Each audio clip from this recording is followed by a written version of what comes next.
وَإِنَّ لَكُمْ فِي الْأَنْعَامِ لَعِبْرَةً، اور بے شک چوپایوں میں بھی تمہارے لیے عبرت ہے، اس اعتبار سے کہ اللہ تعالیٰ نے ان کو کیا کوالٹیز دی ہیں۔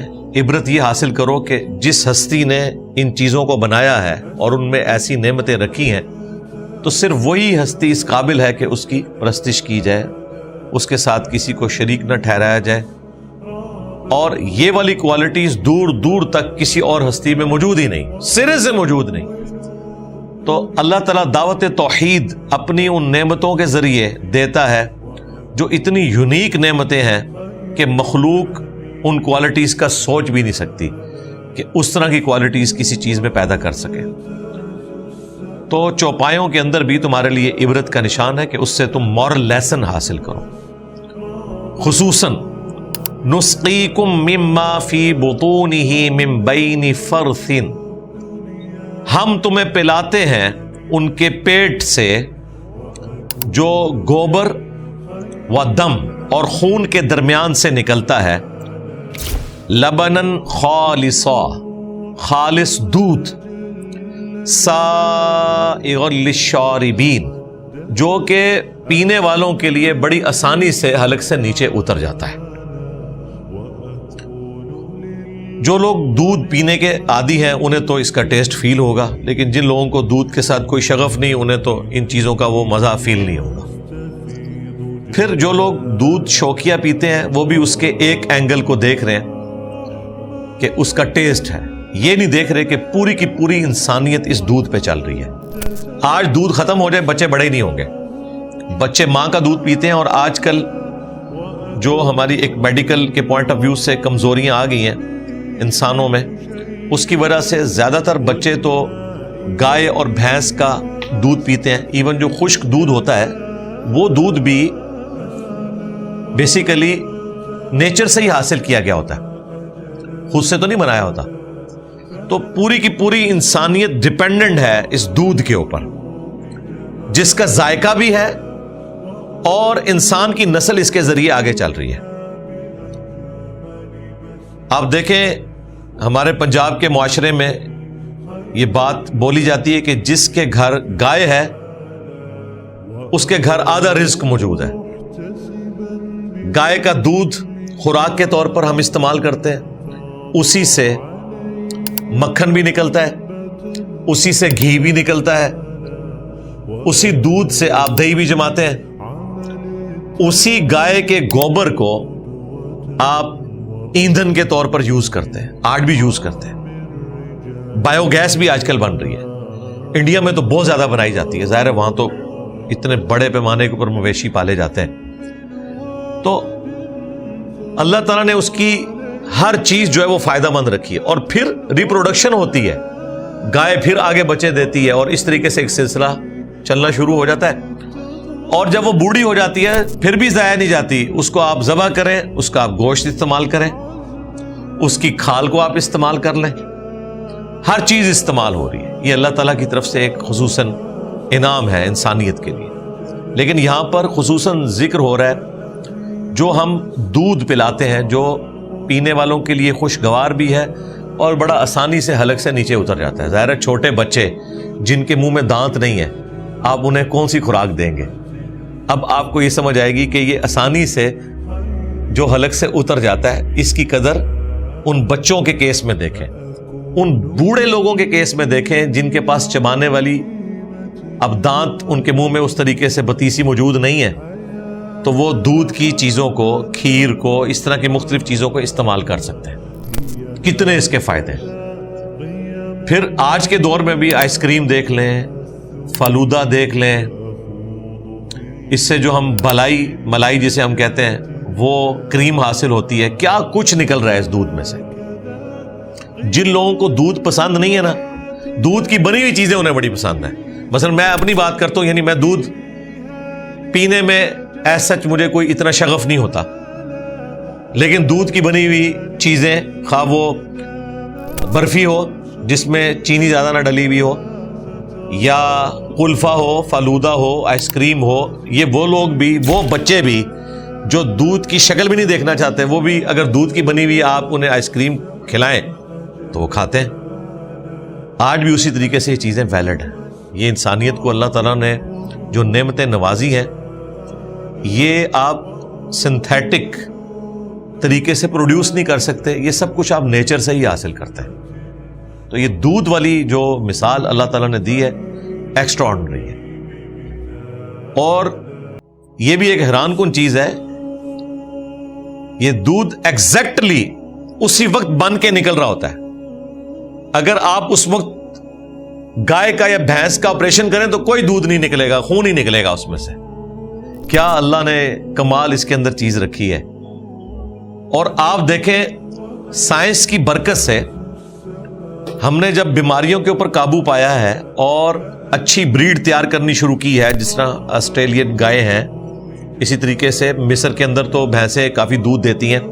باقی ہمارا جو یہ سعودیہ والا علاقہ ہے وہاں پہ تو بھینس نہیں ہوتی, لیکن مصر بھی اب پریکٹیکلی عرب ملکوں میں ہے, اگرچہ وہ افریقہ کے اندر آتا ہے لیکن عربی بولی جاتی ہے, وہاں پہ بھینسیں موجود ہوتی ہیں. پاکستان میں بھی سائی وال کے اندر بھینسیں اچھا خاصا دودھ دیتی ہیں. تو آپ دیکھیں اللہ تعالیٰ نے ان کے اندر کیا کوالٹی رکھ دی ہے. چارہ کھلا رہے ہیں اور وہ دودھ کے اندر کنورٹ ہو رہا ہے. زمین و آسمان کی ساری مخلوقات مل کے اس چارے کا دودھ نہیں بنا سکتی. وہ بھینس ہی اس کو کھائے گی اور اس میں سے ہی دودھ نکلے گا. اور دیکھیں یہاں آج کی ڈیٹ میں بھی ہمارے پنجاب کے اندر ہزاروں نہیں لاکھوں لوگوں کا, بلکہ انڈائریکٹلی کروڑوں لوگوں کا روزگار اسی نیچر کی چیز کے ساتھ جڑا ہوا ہے. گائے ہو, بھینس ہو, بکری ہو, اونٹ ہو, یہ سارے وہ بے زبان جو مویشی ہیں اللہ تعالیٰ کے, ان میں سے اللہ تعالیٰ انسانیت کو آگے چلا رہا ہے. دودھ اتنی بڑی نعمت ہے, ایک پرفیکٹ غذا ہے. بچے دیکھیں 2 سال تک تو ان کی غذا ہے ہی صرف دودھ. اس کے ذریعے وہ ساری اپنی چیزیں جو ان کی بیسک ریکوائرمنٹ ہیں وہ پوری ہو رہی ہیں. اس کے بعد بھی دودھ ایک پرفیکٹ غذا ہے. آپ کچھ بھی نہ کھائیں, وہ ٹھوس غذا کا بھی کام کرتی ہے. دودھ کے اندر جتنے اللہ تعالیٰ نے کوالٹیز رکھی ہوئی ہیں, اور پانی والا معاملہ بھی. اگلے زمانوں میں بھی لوگ دودھ کو خوراک کے طور پہ بھی استعمال کرتے تھے اور مہمانوں کو پیش کرنے کے لیے بھی. آپ کو حدیث میں ملتا ہے نا, صحیح بخاری میں, نبی الاسلام ایک سفر کے دوران ایک عورت نے بکری دی, اس کا دودھ دھویا گیا اور اس میں پھر پانی مکس کر کے تو نبی الاسلام کو حضرت ابوبکر نے پیش کیا, کیونکہ اس زمانے میں دودھ کو ٹھنڈا کرنے کے لیے برف تو کوئی نہیں ہوتی تھی. تو پھر جو مٹکوں میں رکھا ہوا پانی ہوتا تھا نا, جو نیچرل ایک اس کا ٹیمپریچر مینٹین کر دیتا ہے, اس کو ٹھنڈا کر دیتا ہے. آج بھی مٹکوں کے اندر جو مٹی کے مٹکے ہیں, تو وہ پانی دودھ میں ملایا جاتا تھا تاکہ دودھ کی گرمائش کو ٹھنڈا کیا جائے, کیونکہ تازہ دودھ جب نکالا جاتا ہے وہ تو ہلکا ہلکا گرم ہوتا ہے. ٹھنڈا دودھ زیادہ ٹیسٹی ہوتا ہے. تو اگلے زمانوں میں کچی لسی بنائی جاتی تھی, اور یہ سنت ہے. اور اسی بخاری کی حدیث کے تحت میں نے کہا تھا کہ یہ جو بولا جاتا ہے نا دودھ میں پانی ملانا حرام ہے, یہ بات غلط ہے. دودھ میں پانی ملا کر اسے خالص دودھ کہہ کے بیچنا حرام ہے. دودھ میں پانی ملانا تو سنت ہے. آپ ملائیں اپنے دودھ میں پانی, کچی لسی بنائیں, اس میں آپ سوڈا ڈال کے دودھ سوڈا بنا کے پئیں, اس کا ٹیسٹ فیل کریں. وہ ساری چیزیں اپنی جگہ پہ. البتہ خالص دودھ کہہ کر پانی ملا دودھ بیچنا یہ حرام ہوگا. اگر آپ نے پانی والا دودھ بیچنا ہے تو ریٹ رکھیں کہ جی پانی والا دودھ جو ہے وہ 120 روپے کلو ہے, اور جو خالص دودھ ہے وہ 200 روپے کلو ہے یا 180 روپے کلو ہے. تو جنہوں نے خالص لینا وہ خالص لیں گے. لیکن یہ 2 نمبری کرنا کہ دکانوں کے باہر مسلم شریف کی حدیث لکھ کے لگانا کہ جس نے ملاوٹ کی وہ ہم میں سے نہیں, اور اندر جو دودھ ہے وہ سارا ملاوٹ والا ہے. پانی بھی ڈالتے تو صبر آ جاتا, اس میں تو کیمیکل ڈالے ہوئے ہیں, آپ نے صرف ڈالا ہوا ہے اس میں جھاگ بھی ادا کرنے کے لیے. تو یہ تو آخری لیول کی حرام خوری ہے اور قابل گرفت جرم ہے اللہ کے حضور. حقوق العباد کا معاملہ بھی ہے, حقوق اللہ کا بھی معاملہ ہے. بہرحال دودھ اللہ تعالیٰ کی بہت بڑی نعمت ہے. اب اگلی نعمتوں کا ذکر آ رہا ہے. وَمِن ثَمَرَاتِ النَّخِيلِ وَالْأَعْنَابِ, اور کھجور اور انگور کے پھلوں میں سے بھی اللہ تعالیٰ نے تمہارے لیے غذا کا بندوبست کیا ہے. کیا؟ تتخذون منہ سکرا، اس میں سے تم اس کی نبیذ تیار کرتے ہو، جوس تیار کرتے ہو، اس کا رس نچوڑتے ہو، ورزقا حسنا، اور اس میں تمہارے لیے اچھا رزق بھی ہے۔ کھجور کے ساتھ جو عربی لاڈ کرتے ہیں نا، ہمارے عجم کے لوگوں کو تو پتہ ہی نہیں۔ وہاں کو کھجور کا حلوہ بھی ملے گا، کھجور کا ملک شیک بھی ملے گا، کھجور میں سے وہ گٹھلی نکال کے اس میں بادام بھی ڈالیں گے، کیا کیا نخرے اٹھاتے ہیں وہ کھجور کے۔ اور کھجور کا درخت بھی جو ہے نا میرے بھائی، یہ درخت اتنا مشکل سے پروان چڑھتا ہے، پہلی دفعہ یہ تقریباً 15 سال کے بعد جا کے فروٹ دیتا ہے کھجور کا درخت۔ پھر اس کی جو وہ کیاریاں ہوتی ہیں، جس طریقے سے اس کی حفاظت کرتے ہیں، بڑا یونیک درخت ہے۔ ریگستان کے اندر اللہ تعالیٰ نے اس کے اوپر فروٹ لگا دیا، اور کتنی بلندی کے اوپر، اور پھر سال ہا سال وہ پھل دیتا رہتا ہے۔ ایک بیج آپ نے بویا تھا اور ہر سال آپ ہزاروں کلو گرام اس کے اوپر سے کھجوریں اتارتے ہیں، اور کیا ٹیسٹ ہے۔ یہ تو جب حج اور عمرے کا سلسلہ زیادہ شروع ہوا ہے اور ہمارے پاس مکے اور مدینے کی کھجور آئی ہے نا، تو ہم نے کھجور کو سیریس لینا شروع کیا، ورنہ ہمارے ہاں یہاں جو کھجوریں بکتی تھیں اس سے تو کھجور کے لیے کبھی بھی ہمارے دل میں کوئی اچھے جذبات نہیں پیدا ہوئے کہ یہ کوئی فروٹ ہے۔ لیکن جب مکے مدینے کی وہ کھجوریں اجوا، مبروم، لبئی کھجور جب آنا شروع ہوئی ہے، وہ آپ ایک کھجور کھائیں، وہ کھجور بتاتی ہے کہ ایک پرفیکٹ غذا ہے، اور ہاتھ ہی نہیں رکتا۔ اب پاکستان میں بھی انہوں نے اس کو کاشت کرنا شروع کیا، سندھ کے اندر، جنوبی پنجاب میں، یہاں پہ بھی لگنی شروع ہوگی ہے کھجور۔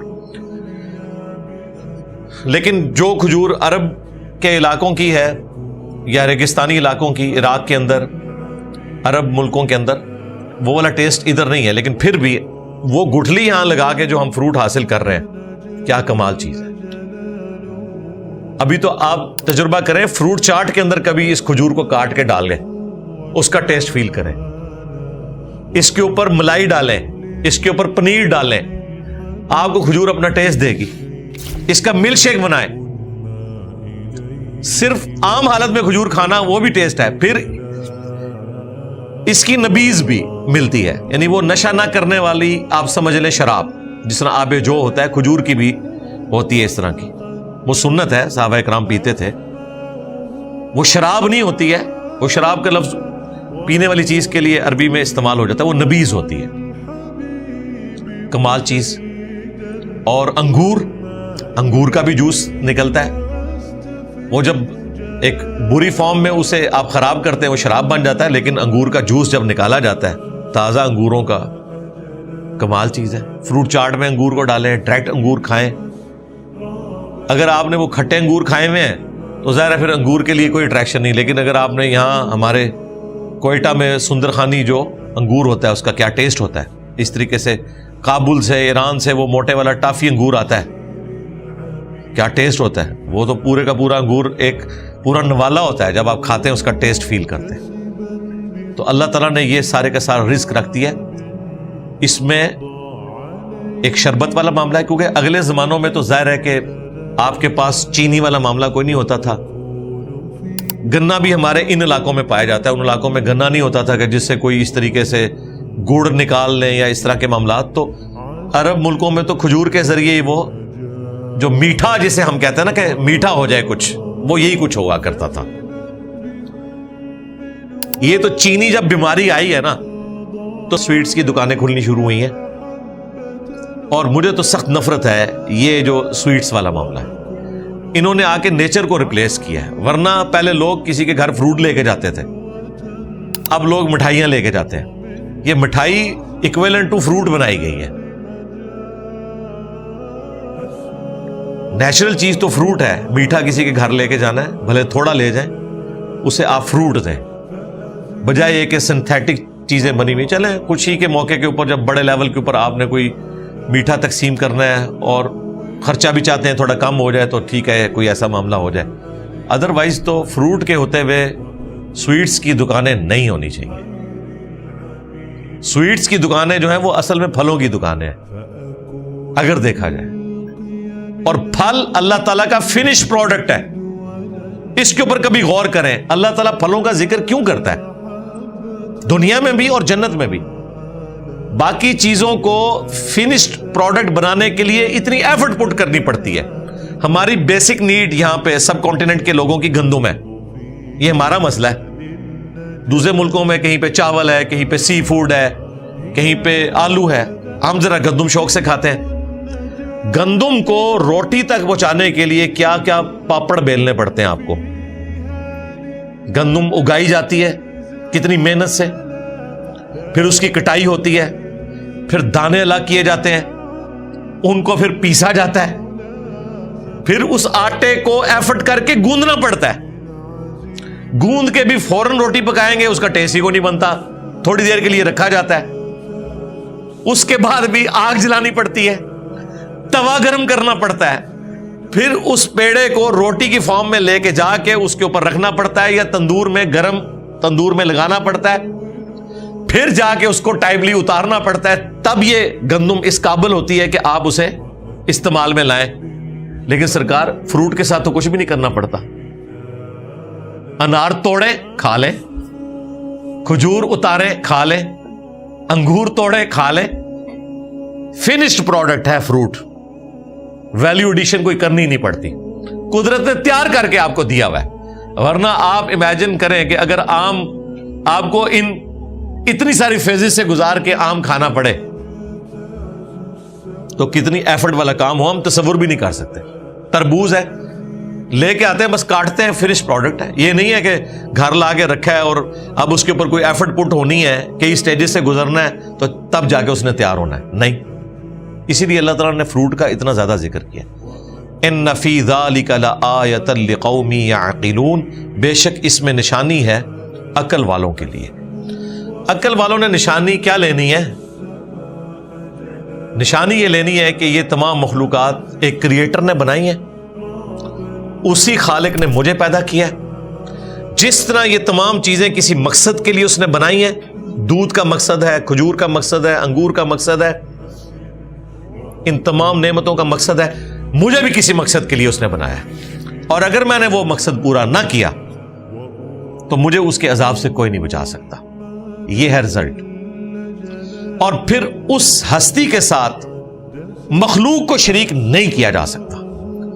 وہ مخلوق جو اللہ تعالی کے رزق کی محتاج ہو, جو کھانا نہ کھائے تو موت واقع ہو جائے, جو پانی نہ پیے تو موت واقع ہو جائے, جو مخلوق کھا لے اور وہ کھانا ہضم نہ ہو تو موت واقع ہو جائے, وہ کھانا اگر جسم سے نہ نکلے تو موت واقع ہو جائے, وہ مخلوق جو 24 گھنٹے میں ایک دفعہ نیند کی محتاج ہو, اگر نیند نہ پوری کرے اگلے 24 گھنٹے میں پرفارم ہی نہ کر سکے, وہ مخلوق جسے وقت کے ساتھ ساتھ بوڑھا ہو جانا ہو, اس کی انرجی کم ہو جانی ہو اور الٹیمیٹلی اسے موت آ جانی ہو, وہ کبھی بھی اللہ تعالیٰ کی ریپلیسمنٹ نہیں ہو سکتی, وہ خدا کی جگہ نہیں لے سکتی. انسان کو اللہ تعالیٰ نے ان 4 کمزوریوں کے ساتھ اتنا لاچار بنا دیا ہے. بڑے سے بڑا انسان ہو, خواہ وہ پیغمبر ہو, کوئی اہل البیت میں سے ہو, کوئی صحابی ہو, یا ان بچاروں کا کوئی بزرگ ہو, وہ تو شاہی کوئی نہیں نا, چلو ایویں چگے ذکر کر دینے. کوئی اپنے آپ کو روٹی سے آزاد کر سکتا ہے؟ اللہ تو قرآن میں کہہ رہا ہے عیسیٰ اور ان کی ماں بھی روٹی کے محتاج تھے.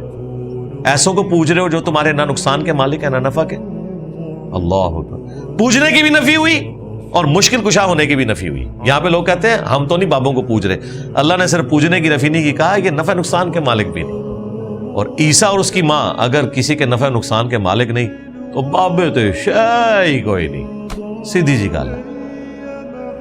4 کمزوریاں روٹی کا محتاج کر دی ہے, وہ کسی بھی فارم میں ہو, کھانا. دوسری کمزوری ٹوائلٹ, ہاں جی. تیسری کمزوری نیند, اور چوتھی سب سے بڑی موت. یہ 4 کمزوریاں اگر دور کر دیں کسی انسان کو خدا کی حاجت ہی نہیں رہتی. انسان پھر ٹھیک ہے, چاہے وہ دعویٰ خدائی کرے, دعویٰ پیغمبری کرے, اسے کوئی فرق نہیں پڑتا.